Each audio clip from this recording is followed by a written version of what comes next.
Today, in this video, I'm gonna explain how to fix DNS errors on PS4. Go to settings, now go to network, then go to setup internet connection, click on use Wi-Fi, then click on custom. Now select your Wi-Fi name and enter the password. Then click on automatic, do not specify manual. From the Google DNS, set 8.8.8.8 as primary DNS and 8.8.4.4 for secondary DNS.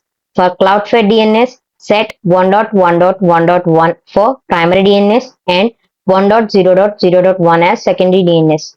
Then click on automatic, do not use. Now click on test internet connections. Check the network speed here. Now go to home and press and hold the power button on your controller. Then go to power, turn off PS4. After few minutes, turn it on. Now go to settings. Then go to installation. Then click on restore default settings. Now enter the password. Then click on restore. By following the steps, you can fix DNS errors on PS4. If this video helped you out, please leave a like and comment down below. If this worked for you, thanks for watching.